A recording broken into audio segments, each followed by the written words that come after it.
बाकीचे असे लपूट ते आपल्या महिलांचा गैरवापर करत. अनेक मुली त्या 15 वर्षाच्या पूर्वी कुंवारी माता म्हणतात, लैंगिक शोषण. हो.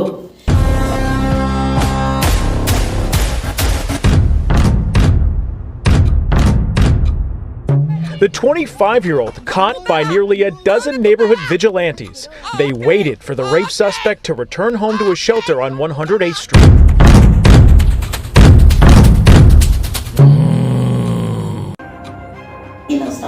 दारूवाल्याच्या इथे जाऊन फोडफाड सगळं केलं, त्याने तक्रार टाकली, आमचा गल्ला नेला बायांनी. तोड़फोड़ कर रही भीड़ में अधिकांश महिलाएं थी जिन्होंने अपने मुंह पर कपड़ा बांधा हुआ था.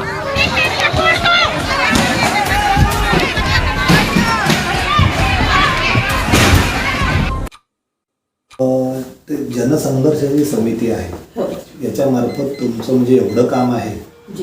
आणि ते कोणत्याही पक्षाशी संलग्न नव्हतं.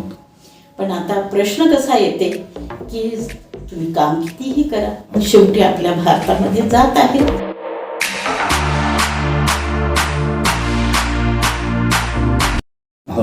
बाई मुस्लिम आहे, हेच जर 16,000 लोक एखाद्या अदर दॅन समाजामधल्या बाईनी गेलं असतं तर लोकांनी काय काय केलं असतं. पण आपलं काम त्याच्यासाठी नव्हतं, कारण आपण ज्या महापुरुषांनी त्यांनी कोणती अपेक्षा नाही केली, आपण सुद्धा अपेक्षा ठेवली नाही. आणि एक असते जिद्द, ये मैं कर सकती हूँ, मैंने करना चाहिए. आणि म्हणून त्यांच्या सोबत राहून आपण ते सगळ्यात मोठं म्हणजे चतुर्थ श्रेणी वन कर्मचारी वन कामगार संघटनेच्या माध्यमातून ते 96च्या नंतर लोक परमनंट झाले आणि संपूर्ण महाराष्ट्रामध्ये. बरं, हे सगळं सांगत असताना तेवढ्या 16,000 मध्ये का मुस्लिम लोक होते? लोकांचं सांगतात ना, ये जात है, वो जात है, अपनी जात है, अपनी जात है. पण मला नाही वाटत का त्या 16,000मध्ये 100 मुसलमान असतील मुलं. आणि कॅटेगरीनुसार पुन्हा दुसरं एक एज्युकेशननुसार जे मॅट्रिक शिकलेले होते ते गार्डाच्या समोर जाऊ नाही शकले. आणि त्याच्यामध्ये जे क्वालिफाईड मुलं होते, काही BSc झालेले, काही BA झालेले, तर ते मुलं अधिकारी झाले. आणि मग त्याच्यानंतर बहुजन समाज पार्टी पण मग जेव्हा वाढली संपूर्ण महाराष्ट्रामध्ये 1996 मध्ये त्यांना बऱ्यापैकी यश आलं. निवडून नाही आले, पण अतिशय फार कमी मार्जिननं लोक म्हणजे फरकाने 2 नंबरवर राहिले. जसे 1996 मध्ये आपल्या उमरेडमध्ये नथुजी बेचरा, बाजू राजविलास गजबी, अड्याळ, पवनी अड्याळ, इकडे सिद्धार्थ पाटील, हिंगणघाट, ब्रह्मपुरीचे भांडारकर, ते सुद्धा फार कमी अंतराने म्हणजे ते पडले. म्हणजे एक खूप मोठा गवगवा झाला. आणि यालाही अर्ध्याधिक श्रेय मला जाते, कारण मी मुस्लिम, माझी भाषा मराठी, माझी भाषणं मराठीत असायची. आणि भाषणं अशी असायची की महापुरुषांचा थोडासा संदर्भ द्यायचा, पण आपलं जे आजचं प्रश्न आहे ते घेऊन आपण समाजाच्या समोर, कारण महापुरुषांनी तसंच सांगितलेलं आहे आणि प्रश्न महत्वाचे आहे. तर म्हणून त्याच्यामुळे तो एक यश आलं समजा. पण मग त्याच्यानंतर राजकारण असते, मोठे पक्ष, मग काही लोकांना त्यांच्या गळाला लागले आपले लोक, तर ते त्यांनी करून टाकले. मग आपला पिंड राजकारणी नव्हता. आपल्यासमोर मोठं म्हणजे प्रश्न होता की बाई, वडील पोलीस खात्यात राहिले पण नॉन करप्ट होते, भाऊ काका अर्ध कुटुंब फॉरेस्ट खात्यात राहिले, क्लास 1 अधिकाऱ्यापासून 4 पर्यंत, पण नॉन करप्ट होते. त्याच्यामुळे आमच्या कुटुंबाला ही सवय नव्हती किंवा आपलंही एम ते नव्हतं की नाही आपण पैसा कमाने के लिए जाना चाहिए, नाही. पण जे आपल्या सोबत लोक होते मग ते खरेदी विक्री करायला लागले, तर मग ते डोक्याच्या बाहेर झालं की ये अपन नहीं कर सकते, अपने महापुरुष से बेईमानी नहीं कर सकते. आणि म्हणून मग त्याच्यामुळे शांत बसले. मी राजीनामा नाही दिला आणि त्यांनी मला काढलं नाही, पण मी शांत राहिले. मॅडम, म्हणजे पुढे माझा असा प्रश्न आहे तुम्हाला की मध्यंतरी मला वाटतं आमदारकीसाठी मी लढली ना सर. 1999 मध्ये मी लढली. कारण कसं झालं, 96 मध्ये इलेक्शन झाले आणि त्याच्यानंतर सरकार पडलं, बाय इलेक्शन आलं 99 मध्ये. मग त्यावेळेस उभं कोण राहणार, तर पार्टीच्या माणसाला उभं करा म्हणून ते मला म्हणून उभं तुम्हाला करण्यात आलं संधी. आणि ती संधी मिळाली समजा. पण ते समाज हाल्या विचारच करतो ना. हो. आणि आपल्याला तर माहिती होतं पूर्ण उमरेड कॉन्स्टिट्यूशन धुवून काढली हा. तर एक नगरसेवक नाही येऊ शकत, तर आमदार कुठून येणार आहे. हो. म्हणून पार्टीचे आदेश होते, यासाठी ते तोही खेळ करून पाहावा लागला. दुसरं आपल्याला ते काही आमदार बनण्यासाठी आपण राजकारण जॉईन नाही केलं. तो उद्देशच नव्हता. येस. आणि मग त्याच्यानंतर मग रिकामं झालं तिथून माणूस बहुजन समाज पार्टीतून. हो. तर फार मोठा प्रश्न होता, मला झोप यायची नाही. हा. माझी ही कंडिशन आहे आजही. हा. मला आजार झाला, मला ताप आला, माझी मुलं 2-4 कार्यकर्ता बोलावून आणतात, मामा तुमच्या बहिणीला ताप आला, जा घरी. म्हणजे मग ते चळवळीच्या गोष्टी करतात, माझा ताप असाही गायब. त्याच्यामुळे मला ती सवय झाली होती. तर मग कुटुंबाला खूप मोठी चिंता होती की आता हे कशी जगणार. सकाळी जो दिवस निघाला तेव्हापासून झोपतपर्यंत चळवळच होती. BSP मध्ये जो आला त्याला सांग, जो आला त्याला सांग. तर आता समोर ही कशी जगणार. म्हणून हे काही गोवारी, माना, अदर दॅन कुणबी धानबी जे जंगलात असणारे लोक आहेत त्यांनी शेती केलेली आहे. आजपासून नाही, 3 पिढ्यापासून. त्याचे मालगुजाऱ्या होत्या. जेव्हा त्यांनी मालगुजाऱ्या सोडून गेले लोक, तर त्या जागेवर त्यांनी त्या जमिनी वाहलेल्या आहेत. मग त्यांचा खूप मोठा मुद्दा होता. तर माझे काका जे फॉरेस्टला होते ते सांगायचे की बेटा इनका कोई वाली नाही आणि यांच्यासाठी कोणी झटायला पण तयार नाही. संघटना असतात, कम्युनिस्ट पक्षाच्या लोकांनी लढा लढली. खरे जर लोकांची लढाई लढणारे असेल त्याला म्हणायचे लोक सर्वहाराचा प्रश्न, पण वाकई त्या लोकांनी ती लढाई लढली. पण आपले लोक एक्सेप्ट करत नव्हते, कारण तो बाहेरचा पक्ष आहे, तो काही आपला नाही आहे, आणि उलट सुद्धा बोलत होते. त्याच्यामुळे मग त्या लोकांना एकत्रित केलं. उमरेड, भिवापूर, कुही जंगलामध्ये जेवढेही लोक होते 3227 लोक, आणि त्यांचं एका कुटुंबात 4 किंवा 5 असं 20,000 लोकांच्या चुली पेटल्या आपल्या 2005 पासून आजपर्यंत. आणि मग त्या दरम्यान त्यांच्यासाठी मोर्चे, धरणे, त्यांच्या जमिनी जायला नको याच्यासाठी, आणि हा खूप मोठा एक संघर्ष राहिला. हे सगळं करता करता मला इथे मॅजिस्ट्रेट आले होते, एक माझ्या मामाच्या गावचे होते साखरकर सर.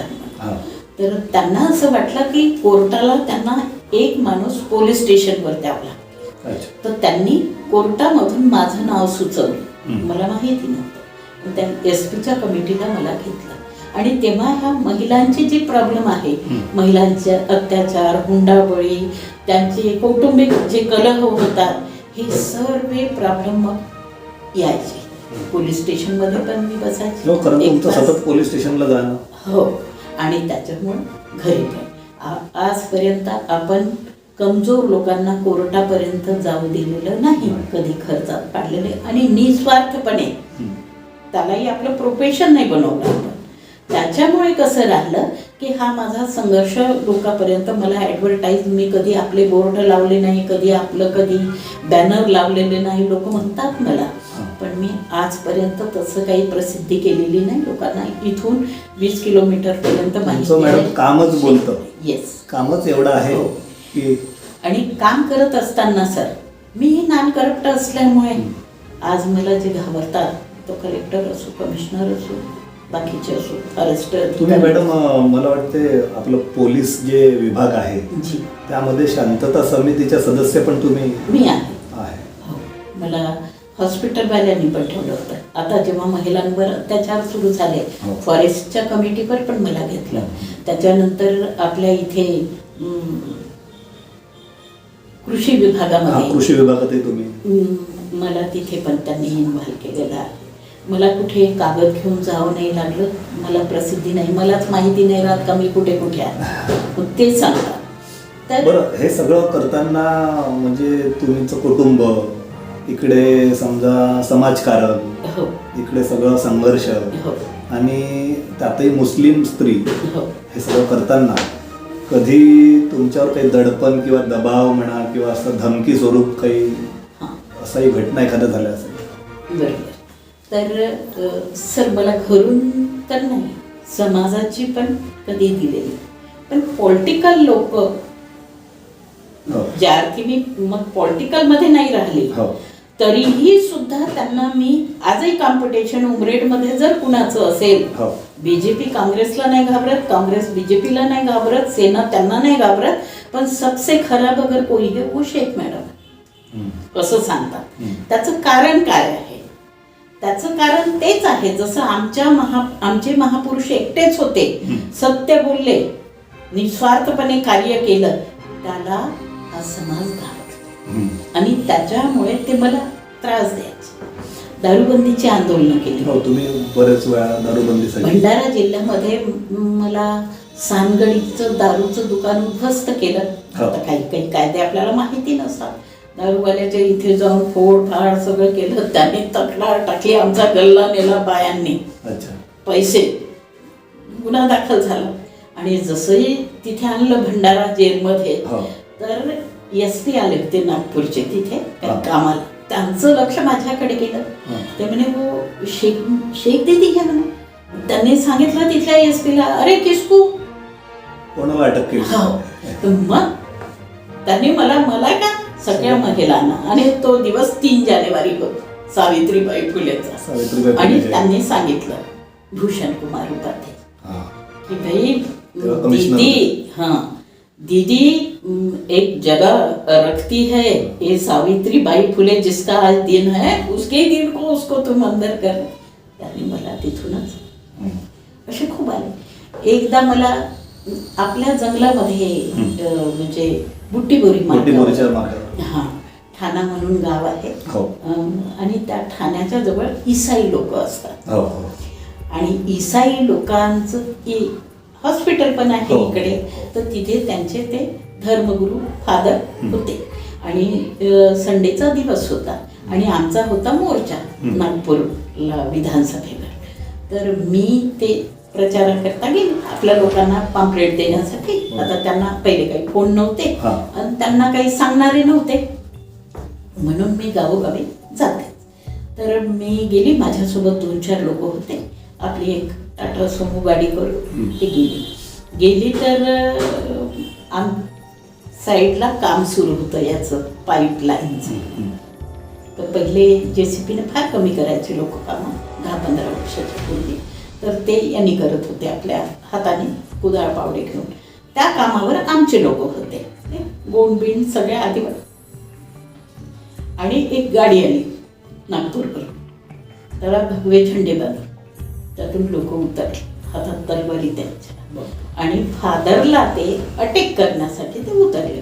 फादरवर अटॅक? हां. तर फादर बिचारे तिकडे प्रेयर घेऊन ठाण्यामधून ते हॉस्पिटलमध्ये जात होते.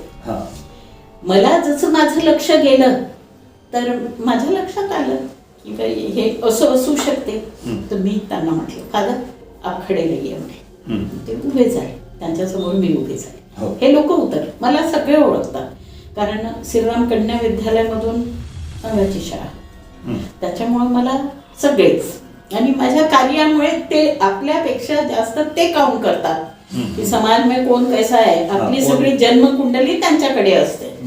तर त्या मुलांनी मला पाहिलं, अरे म्हणे शेखताई, अरे हे तलवारी बिलवारी कुठं बाबा.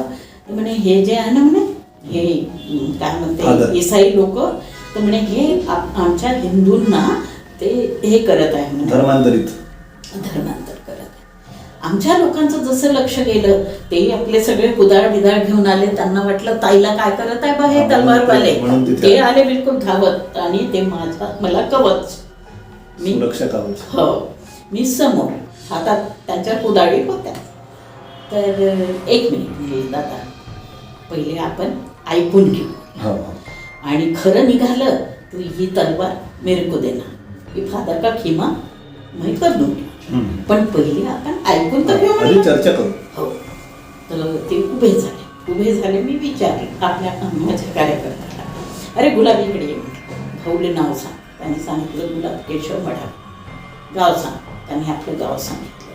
आता भाऊला सांग म्हटलं की तुमचं गाव इथून किती आहे? तर मेन रोडपासून 4 किलोमीटर. त्या 4 किलोमीटरपर्यंत स्वातंत्र्यापासून आज पावतं 75 वर्ष झाले. हो, मेन रोड नव्हता. रोड कोणी बनवून दिला? तर वर्ल्ड विजननी तो रोड बनवून दिला. त्याने फादरकडे बोर्ड दाखवला. म्हटलं दादा लिह, हा काळ सांगते. त्याच्यानंतर तुम्हाला पिण्याचं पाणी नव्हतं. 3-4 किलोमीटरवरून तुम्हाला पिण्याचं पाणी आणावं लागतं. कोणी दिलं? तुमच्या गावामध्ये कोणी पाण्याची व्यवस्था केली? आणि फादरकडे बोर्ड दाखवलं. तर फादरकडे बोर्ड दाखवलं, मग लिह दादा. आता तू सांग म्हटलं का तुमची घरं सरकार घरकुल देते ना, सरकारने दिलं का? नाही. कोणी दिलं? आणि फादरकडे बोर्ड दाखवलं. ते झालं.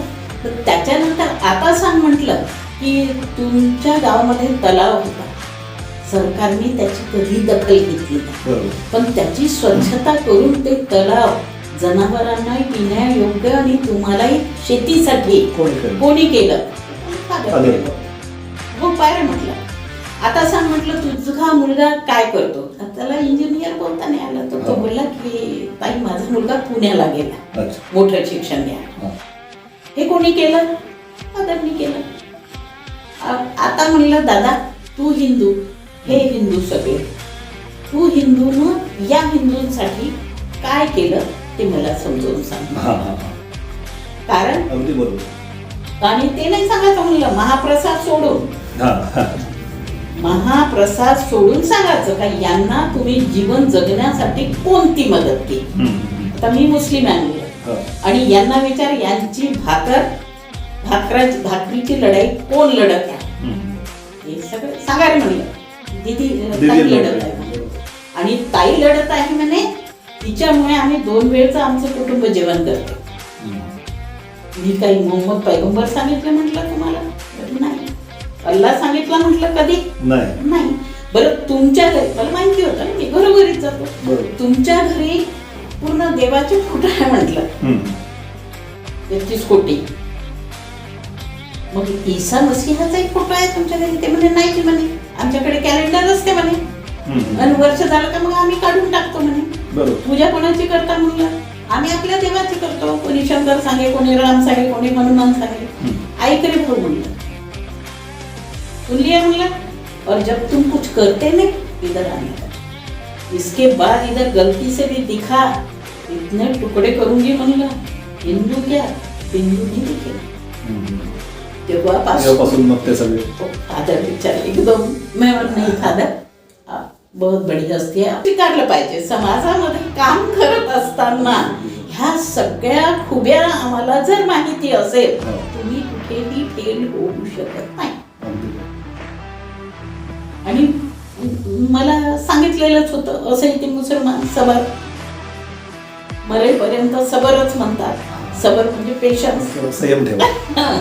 बरं मला सांगा ताई पुढे की मुस्लिम महिला म्हणून जसं आता मला आठवतं एकदा मी तुम्हाला घरी सोडून दिलं होतं, तेव्हा बोलता बोलता एक प्रश्न की म्हणजे रात्री 2 वाजता जर कोणाला समस्या भेडसावली तर लोक तुमचं दार ठोठावतात, पण जेव्हा तुम्हाला किरायाने घर पाहिजे होतं तेव्हा मात्र लोकांना मुस्लिम महिला दिसते.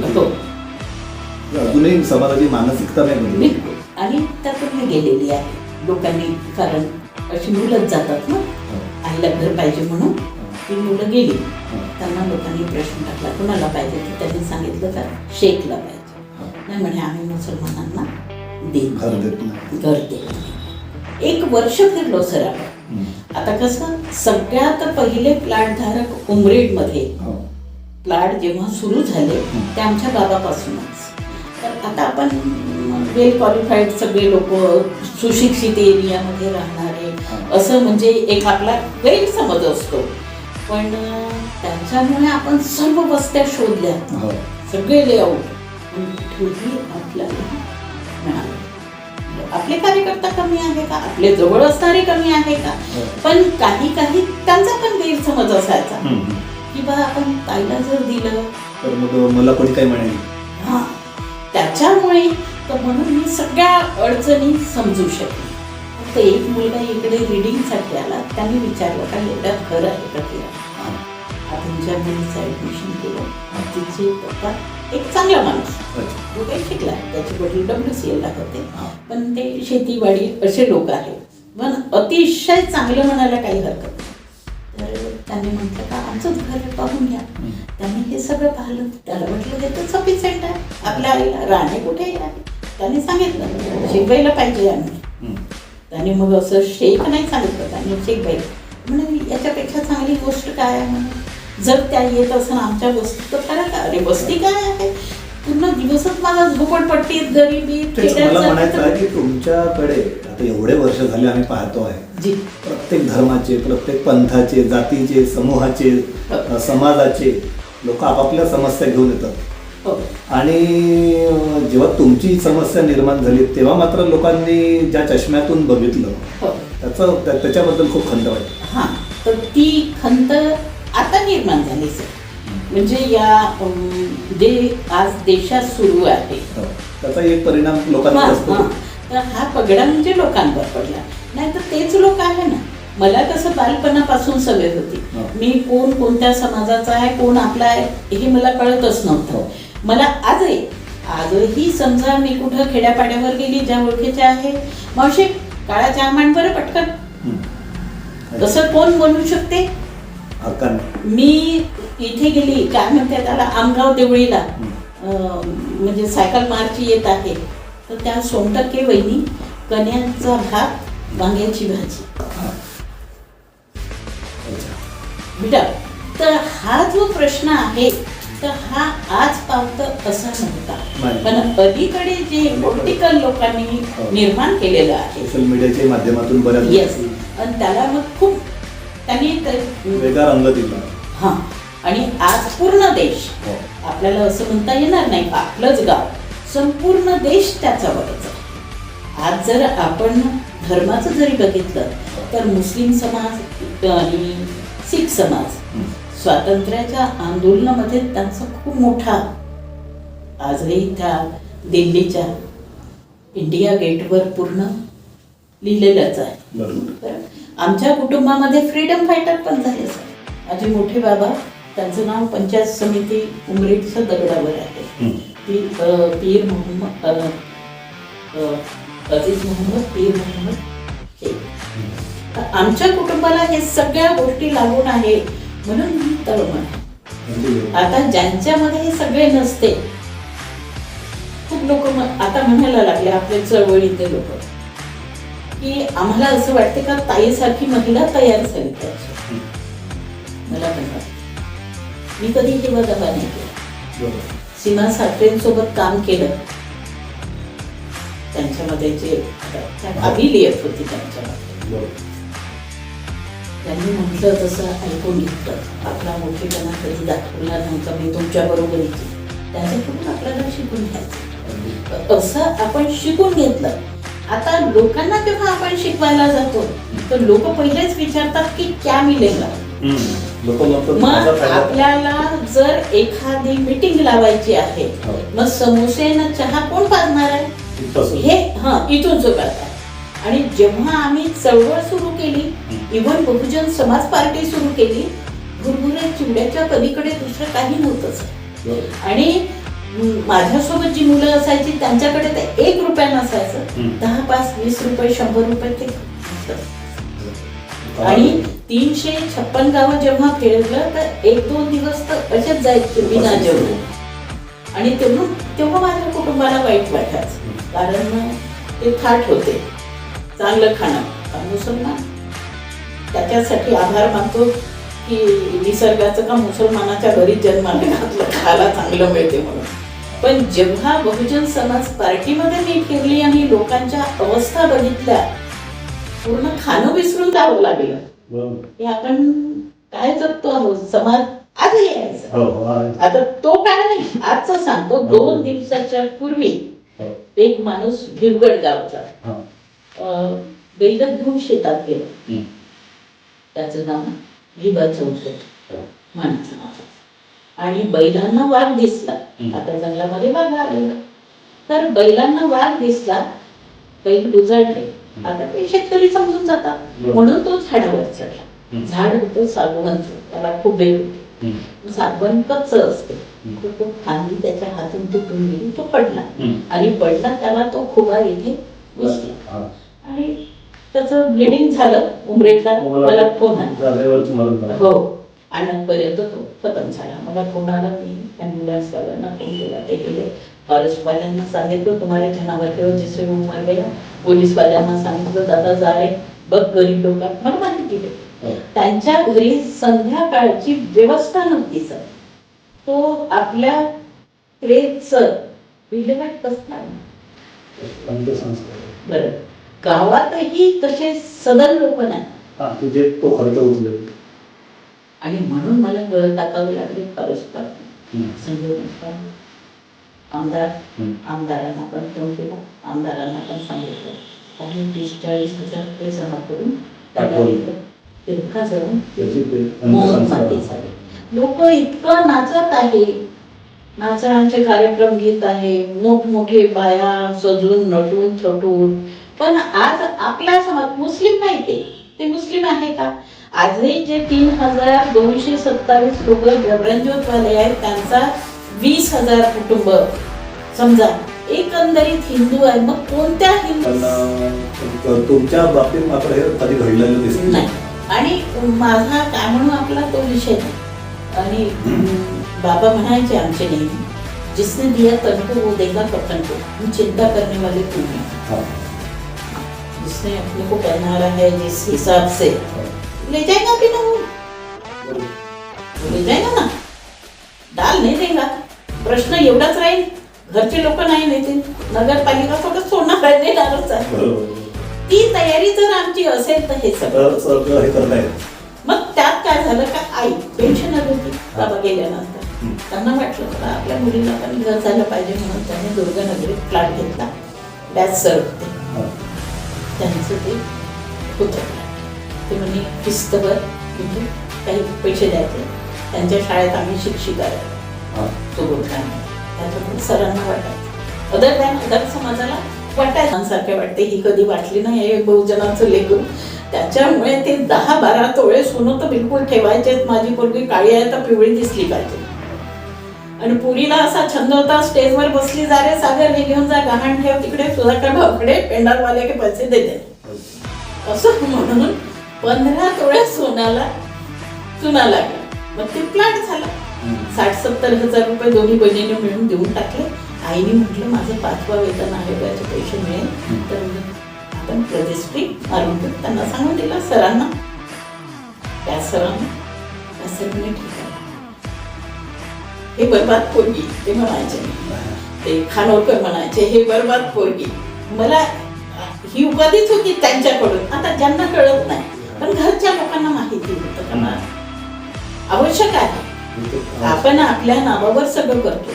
तर राम हेडाऊ उभे राहिले लोकसभेत आणि राम हेडाऊ इथे आले. त्यांनी सभा घेतली कांशीरामची आणि त्यांनी सांगितलं मला, म्हणजे मी इथलीच कार्यकर्ता ना, तर तिथली सगळी व्यवस्था मी केली. राजू नवनागे आणि मिलिंद नवनागे या 2 पोरांनी पेंडा त्यांचे असायचे ना, तर त्यांनी सगळं ते केलं. आता साहेबाला ते सुरक्षा होती ZPLUSचे कांशीरामचे, त्यांच्या हिशोबाने ती तयारी करावी लागते. त्या पोरांनी तेवढा मोठं केलं.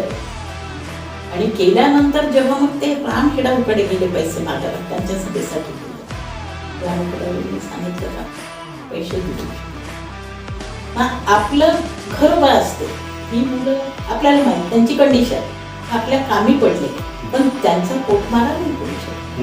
मग आई म्हणून आपले 70,000 येतात, त्यांचे 70,000 मी घेऊन टाकतो, पोरं आपल्या रोजी रोटीला टाकतो आणि त्याला हिंमत आहे सर. 2 मुलं आहे,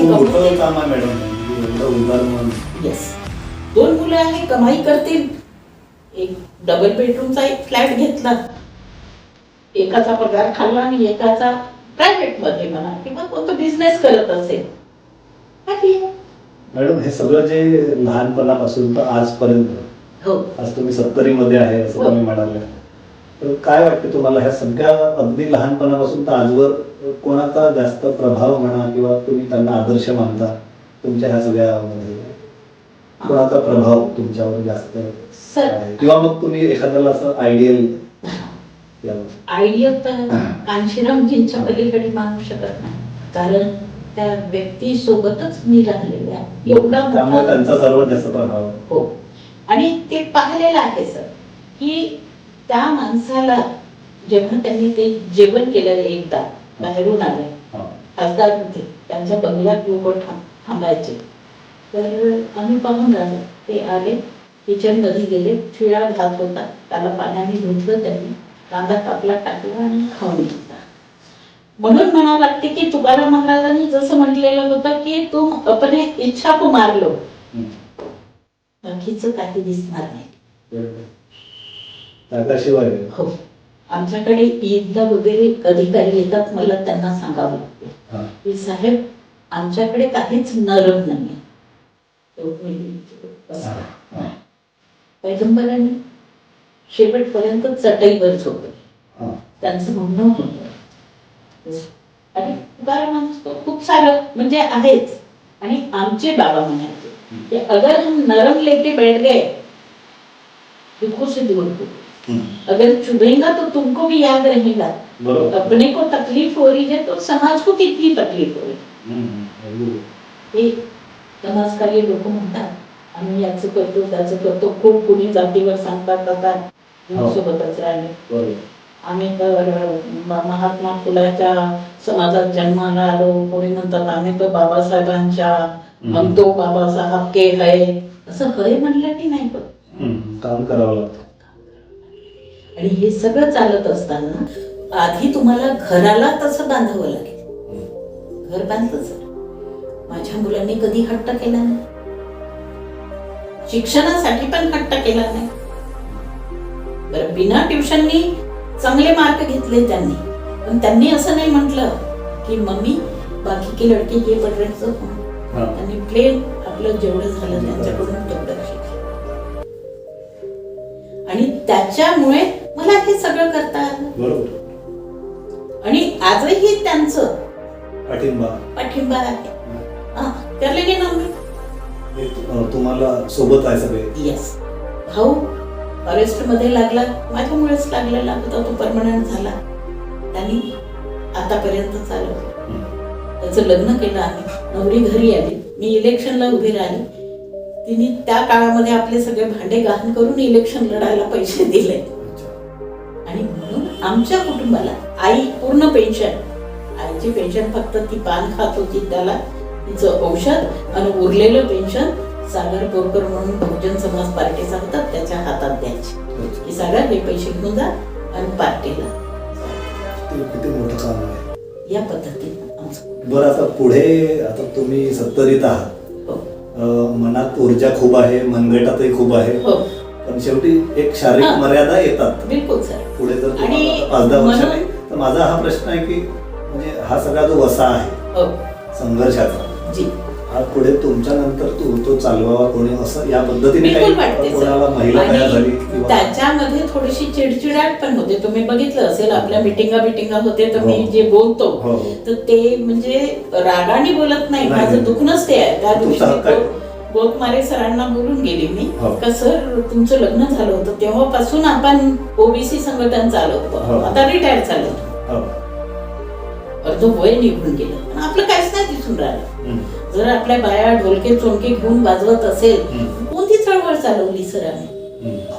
म्हणून महिलांकडे कल असते, पण महिलांचा तुम्हाला तो प्रश्न सांगितला, येतात नाही येत असं नाही, काम करतो, पण सगळ्यांची मन इतकी खंबीर नाही आहे. आणि आता जे बिघडलेलं आहे, बरं हे सगळं पाहत असताना काम करणाऱ्यांनी विचार करायला पाहिजे.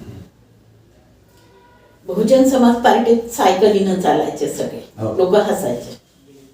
मी जेव्हा मोर्चे काढायची, आता ते सगळे भाऊ बंद, सगळे सारडापासून सोनारापासून सगळे ते मला म्हणायचे दीदी ऐसी पार्टी क्यों ज्वाइन कर ली जिसमें लोग तुमको नहीं समजता, यहाँ विचार आहे, उधर नाही.